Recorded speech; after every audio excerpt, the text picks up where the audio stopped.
Boston, 1962. A city known for its proud history, its cobblestone streets, and its unshakable sense of order. But that year, something darker began to move beneath the calm surface. A whisper at first, then a headline, and soon, a wave of terror that rolled through every neighborhood from Beacon Hill to Dorchester. I was still young then, but not new to death. I'd seen murder before, rage, jealousy, desperation, but this was something else, something calculated, cold. It began with a single woman found strangled in her apartment. No forced entry, no sign of struggle, just the quiet image of a life ended neatly, almost clinically. The newspapers called it a mystery. The police called it isolated. But those of us who'd worked long enough in homicide knew better. One death like that never stays alone for long. Within weeks, there was another, then another. All women, all strangled. Different neighborhoods, same pattern. The city began to change. You could feel it in the air, like the first chill before a storm. Women who once walked home alone began to glance over their shoulders. Landlords started changing locks. Hardware stores ran out of deadbolts and chains. Boston, a city that had endured fires, riots, and blizzards, now faced something it didn't understand: fear without a face. I remember sitting in my car one night, engine idling near a dimly lit street in Back Bay. The radio played softly, news bulletins, speculation, panic dressed as information. They didn't have the term serial killer yet, not officially, but the pattern was there, clear as fingerprints on glass. The killer was moving methodically, almost rhythmically, selecting his victims with care, entering their homes without breaking a window or a door. That was what haunted me most. He didn't force his way in, he was let in. It suggested something chillingly human: trust. These women had opened their doors to him. They hadn't screamed, hadn't fought. Whatever mask he wore, polite repairman, neighbor, delivery man, it worked. He'd turned their instinct for safety into his weapon. By the end of that summer, the body count had reached 6. The press had given him a name: the Boston Strangler. It sounded like something out of a dime novel, but the terror was real enough. His victims were mostly women living alone, ranging in age from their 20s to their 70s. Each was found in her own apartment, sexually assaulted, then strangled, often with her own stockings or belts. And always there was something staged about the scene: furniture arranged too neatly, bodies positioned almost deliberately. It was as though the killer wanted us to see his work, not just find it. We formed a task force that included local detectives, state police, and even a few behavioral analysts, though profiling wasn't yet a formal science. We worked long hours, piecing together what little evidence we had. Fingerprints smudged, fibers inconclusive, witnesses unreliable. He left almost nothing behind. Each scene felt scrubbed of identity, both his and theirs. But patterns don't lie. Every killer, no matter how careful, leaves something of himself behind. Not in fingerprints or DNA, but in the choices he makes. The way he ties a knot, the kind of victim he picks, the ritual he repeats. The Boston Strangler wasn't killing for money or revenge. He was killing for control, power over life and death. That was his true motive, hidden beneath every crime scene like a signature only the experienced eye could read. And that perhaps was what made him so dangerous. He wasn't hunting for chaos, he was chasing perfection. The investigation grew massive. Hundreds of leads poured in. For every solid clue, there were 10 false ones. Every man who entered a woman's home, a plumber, a delivery driver, even priests, became a suspect. We interviewed them all, checked alibis, compared handwriting, and sifted through miles of reports.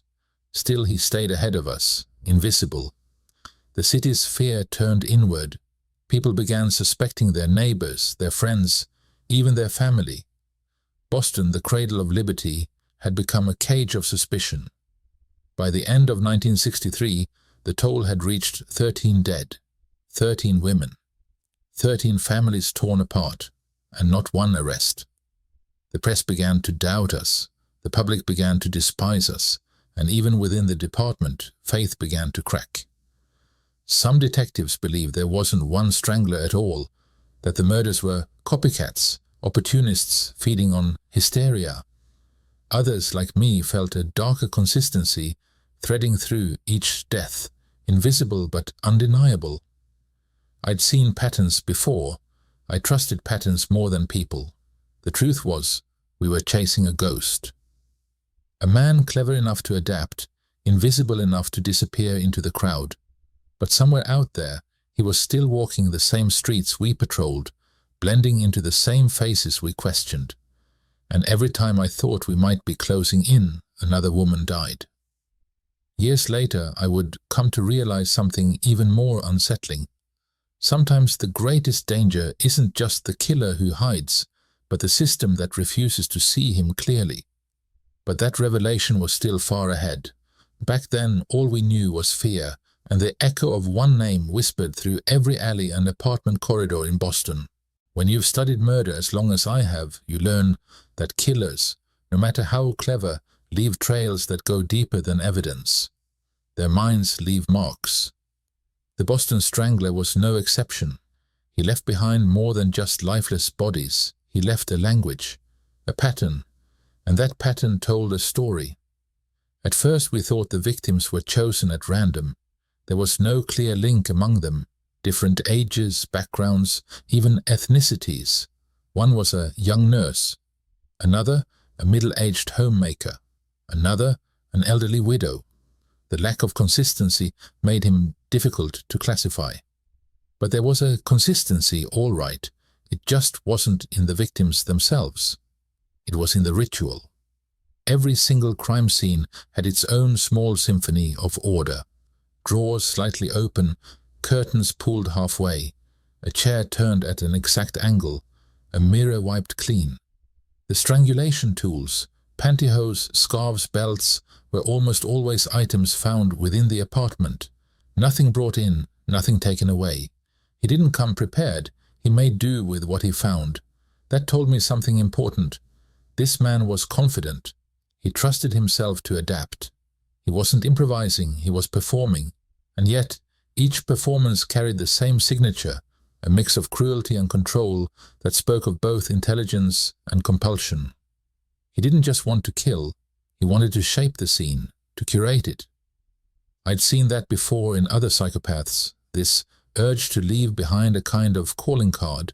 To them, murder is an art, and death is their brushstroke. We began mapping the murders on a city grid. Beacon Hill, Back Bay, Roxbury, Dorchester, the pattern stretched like a spiderweb across Boston. The spacing between attacks wasn't random either. Each killing happened within a few weeks of the last, often after a lull that suggested the killer needed time to cool down, or perhaps to hunt. We noticed another thing. The victims all lived in secure buildings, no forced entry, no broken locks. That was the riddle that kept me awake at night. How did he get in? We considered every angle. Maybe he was a repairman, gas company, phone company, maintenance, someone who could knock on a door and be trusted, or maybe he simply pretended to be. In 1962, people didn't question authority. A man with a badge, a clipboard, or a uniform could walk into almost any home. Women were raised to be polite, to open the door, to offer help. The strangler didn't overpower his victims at first. He talked his way in. That was his true weapon. Not strength, not speed. Charm. He was a chameleon. The kind of man who could look harmless, even friendly. Someone you might hold a door for or ask for directions. The type you'd forget 10 minutes after meeting. That's why we couldn't catch him, because he didn't look like a killer. Every detective on the task force had theories. Some believed he had a military background, his knots were too precise, his methods too disciplined. Others thought he might have worked in maintenance or home services. I had a different idea. I thought he was local, born and bred in Boston. He knew the layout of the neighborhoods too well. He understood which apartments were isolated, which buildings had back entrances, which streets emptied after dark. He didn't just pick random victims. He selected locations that gave him control.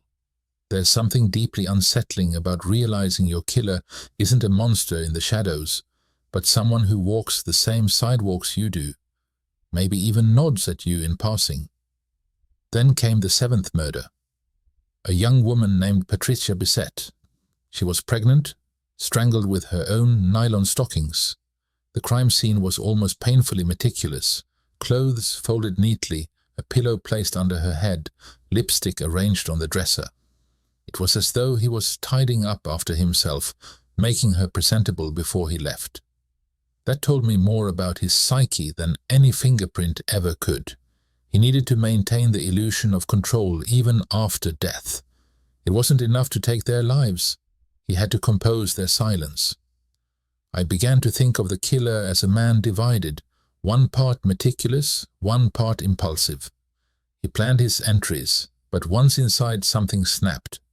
The violence came in bursts, short, chaotic, followed by eerie calm.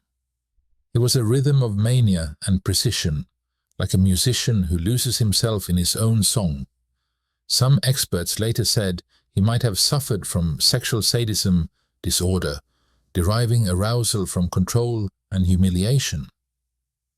I agreed, but I also believed there was an element of loneliness buried underneath it. Many serial offenders don't start out as killers.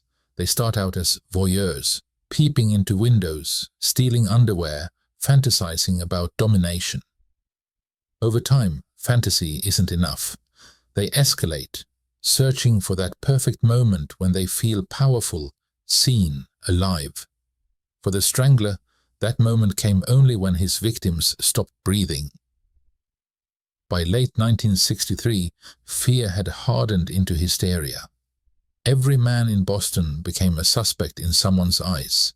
The newspapers printed advice columns on how to stay safe, double lock doors, don't open to strangers, keep lights on at night. But even then the murders didn't stop. That was when I started looking beyond the evidence, into the man himself. I went back to the earliest crime scenes, re-walked the rooms, reread every report. And something began to take shape. A face not of a monster, but of a man who felt invisible. A man who needed to assert himself in the only way he knew how, through control, through fear, through death. I didn't know his name yet, but I knew his soul, and it was rotten. It's a strange thing, chasing a ghost. You spend months, years even, staring into the darkness, hoping the darkness will blink first. For the Boston Strangler, that moment finally came. Not through brilliant deduction or forensic magic, but through a twist of fate, and a man who couldn't stay quiet about what he'd done. His name was Albert DeSalvo, a name that at first meant nothing to us. He wasn't on our radar. He wasn't even suspected in the stranglings. He was arrested in 1964 for a completely different set of crimes: breaking and entering, sexual assault, and impersonation. That's how fate works sometimes. You look for a monster, and instead you find a man pretending to be one. DeSalvo was 33, a construction worker, married with children. To anyone passing him on the street, he looked ordinary, quiet, polite. But once we started digging, we found a man made of contradictions. He'd served in the army, known for his neat appearance and punctuality, but he'd also been in and out of trouble since his teens. Peeping Tom incidents, burglary, assault. He had an obsession with women, not love, not lust, control.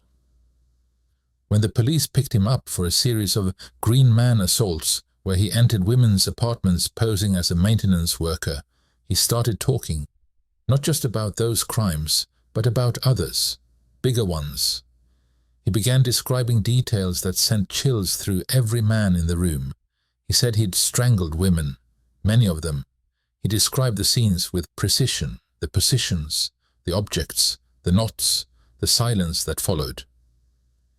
He even mimicked their final gasps. At first, We thought he was lying. Too many men confessed to crimes they never committed, hoping for fame or leniency. But the more he talked, the more the details lined up, details that had never been released to the press. Still, there was a problem. He never gave us why. He spoke with the detachment of a man describing someone else's dream. He didn't gloat, didn't weep. He just recited the murders as if reading from a manual he'd memorized long ago. When I asked him what he felt, he looked at me and said, "Nothing. Maybe peace, maybe nothing at all." That answer haunted me more than the crimes themselves. Psychiatrists evaluated him. Some said he was a compulsive liar with delusions of grandeur. Others said he was a true psychopath, remorseless, intelligent, and fully aware of his actions. The press jumped on his confession immediately, crowning him the Boston Strangler. But the department, we weren't so sure. For one thing, DeSalvo's DNA couldn't be tested back then. The technology didn't exist. All we had were his words, and his words were both precise and inconsistent. He got some details right, too right. But others, he got wrong. He described victims incorrectly, misremembered dates, mixed up crime scene arrangements. It was as if he had absorbed the facts but scrambled them in his own mind. Some detectives believed he'd memorized news clippings and rumors from prison. Others thought he'd talked to the real killer, or maybe was part of something larger, a group of men feeding off the city's fear. But what struck me most was the way he talked about recognition. He wanted people to know him. For DeSalvo, fame was validation. He didn't just want to be a murderer, he wanted to be remembered as one. When you've met enough killers, you start to notice the difference between those who kill for pleasure and those who kill for identity. DeSalvo was the latter. Every confession, every reenactment was a performance. He was constructing his own legend, shaping himself into the monster we'd been hunting. And the terrible part was, it worked. The public believed him. The city sighed with relief. The monster finally had a name. But for us, the case was far from closed. Too many questions remained unanswered. How could one man commit so many murders across so many neighborhoods with so little physical trace? Why did some victims fit his pattern and others didn't? Some of the later killings bore marks of imitation, as if someone else had studied his methods and replicated them. I remember sitting across from DeSalvo during one of our last interviews. The room smelled faintly of coffee and dust. He looked tired, almost gentle. He asked if I believed him. I told him belief wasn't part of my job. My job was truth. He smiled, a thin, weary smile. Truth, he said. That's a funny word for a man like me. He was right. Truth in that room felt as slippery as smoke. In the end, DeSalvo was never tried for the stranglings. There wasn't enough solid evidence to convict him. Instead, he was sentenced to life for the Green Man assaults. In 1973, he was found stabbed to death in prison. His throat cut, his killer never identified. Justice, if you can call it that, had caught up to him in its own brutal way. But even as I watched the news of his death, a quiet doubt gnawed at me. Was Albert DeSalvo truly the Boston Strangler, or just a man who stepped into a ghost's shadow and claimed it for himself? It would take decades and science to finally answer that question. Time has a way of dulling memory, but not questions. For decades after DeSalvo's death, the name Boston Strangler lingered like an echo no one could silence. Officially, the case was closed in the public's mind. Unofficially, among those of us who'd walked those crime scenes, it never truly was. Then came the era of science. DNA. 3 little letters that changed the way we hunted truth. By the early 2000s, forensic technology had advanced beyond anything we could have imagined in the 1960s. The Boston Police Department began quietly re-examining evidence from old cases, testing fibers, stains, and fragments long sealed in storage. Among those boxes was a set of preserved materials from the final Strangler victim, Mary Sullivan, age 19. She had been found in her Boston apartment on January 4, 1964, raped and strangled, a stocking tied around her neck in a signature bow. Her case had haunted every detective who worked it. Some called it the Strangler's last act, others thought it was a copycat. Either way, it was the thread that refused to break. In 2001, forensic analysts extracted a DNA profile from seminal fluid found at the scene. It was degraded but viable enough to compare against modern databases. When they ran the test against Albert DeSalvo's known relatives, since his own remains had never been exhumed, it showed a familial match, a strong one. It wasn't definitive proof, but it was close enough to reopen old wounds. Then, in 2013, nearly half a century after the killings, DeSalvo's body was exhumed under court order. His bones, sealed for decades in quiet earth, were finally asked to speak. The DNA from his remains was compared to that found on Mary Sullivan's body. The result came back conclusive. It was a match. After 50 years, science confirmed what words and confessions never could. Albert DeSalvo had raped and murdered Mary Sullivan. For some, it was the final piece of the puzzle, the official end to a nightmare that had shadowed Boston for generations. For me, it was closure, but not peace, because one truth doesn't erase 1,000 doubts. Yes, DeSalvo killed Mary Sullivan, but what about the others?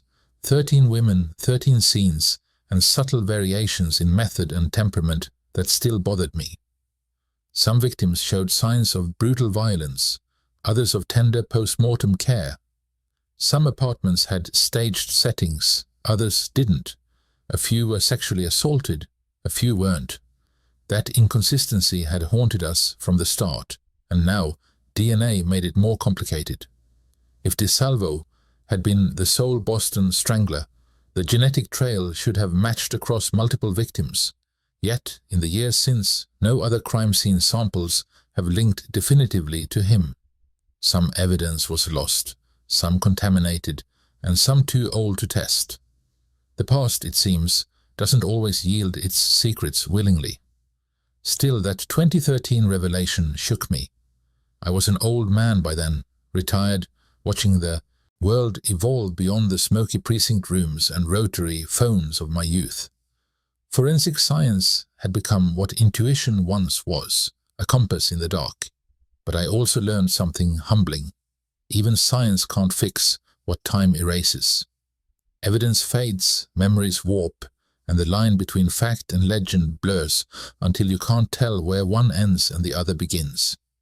After the DNA match was announced, the city revisited its ghosts. News crews filmed outside old apartments, now renovated into quiet homes. Survivors' families gathered, some crying, some angry that it took so long for closure.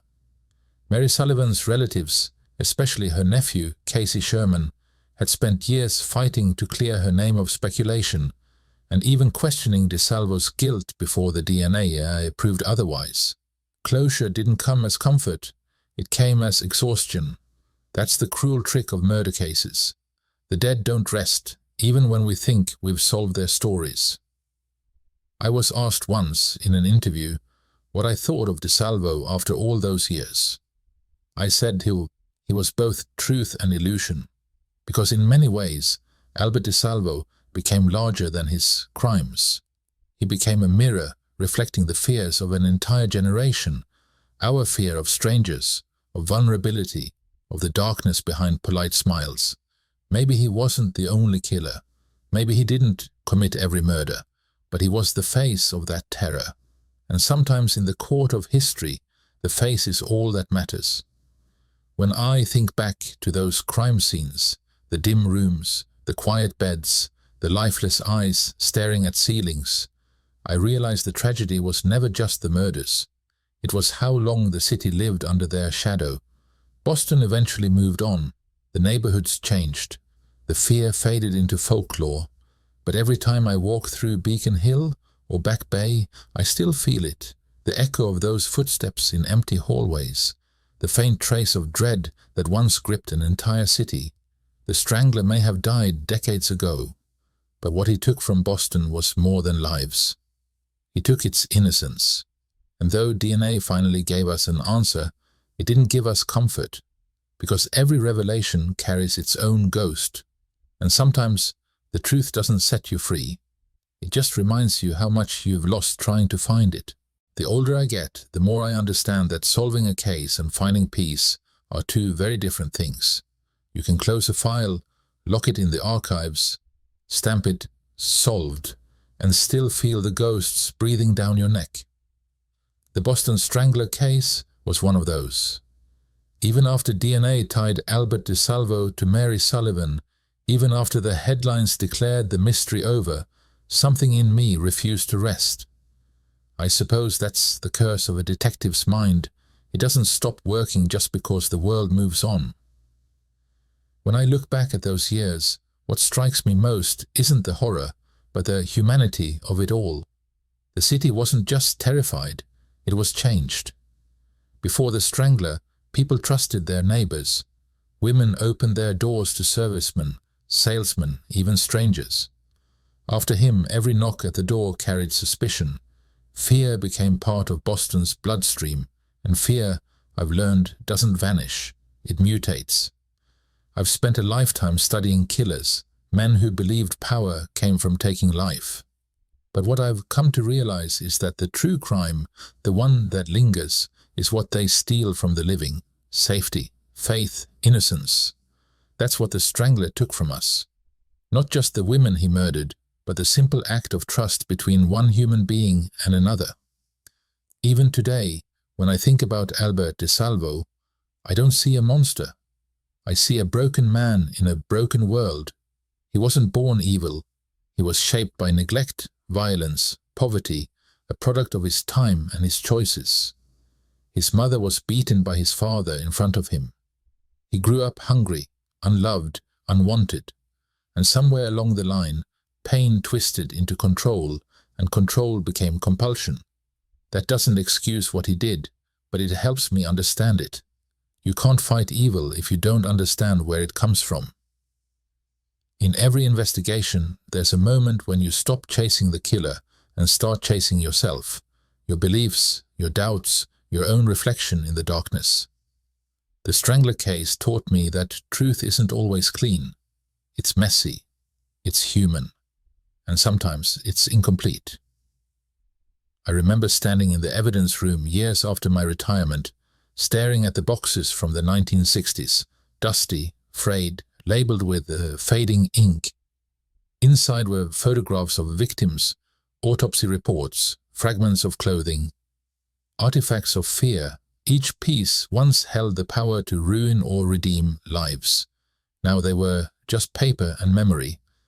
But to me, they were sacred, because each one represented a promise that someone cared enough to keep looking, even when the world stopped watching. If there's one thing this job taught me, it's that justice is rarely perfect. Sometimes the guilty walk free, and sometimes the condemned are not the only ones with blood on their hands. We make choices, what to pursue, what to let go, and those choices define us as much as any case we solve. Was Albert DeSalvo the Boston Strangler? Science says yes, at least for one victim. But in my heart, I believe there were others, men who saw the fear he created and decided to hide their own sins behind his shadow. Evil, after all, is contagious. I used to wonder what I would say if I could speak to the victims, not as a detective, but as a man. I think I'd tell them that I'm sorry that we couldn't protect them, sorry that we turned their deaths into headlines and debates. Sorry that it took 50 years for the truth to crawl its way out of the grave. Because behind every headline, every name on a case file, there was a woman who laughed, loved, lived, and trusted. And trust, once lost, is the hardest thing to resurrect. Now, when I walk through the city, I sometimes stop outside the old apartment buildings. The bricks have been cleaned, the doors replaced, the streets brighter, But if you stand there long enough, when the traffic dies and the wind quiets, you can almost hear it, the faint hum of memory, the echo of a time when Boston held its breath, waiting for a killer who would never knock twice. People often ask me why I still care about a case so old. I tell them it's not about the past, it's about what the past teaches us. Evil doesn't die with the man who commits it. It lingers in silence, in complacency, in the way we forget. That's why I keep remembering, because remembering is the only justice time can't erase. The Boston Strangler story isn't just about death. It's about how we face the darkness in ourselves and in others. And maybe that's why I became a detective in the first place. Not to catch killers, but to understand the fragile, flickering light that still burns inside us, even when the world goes dark. So I close the file, not with satisfaction, but with respect. Respect for the victims, for the city, and for the truth that never came easy. The case is history now, but the questions, they still whisper in the night. And every time I hear them, I answer the same way I did back then, quietly, tiredly, but with conviction. I'm still listening.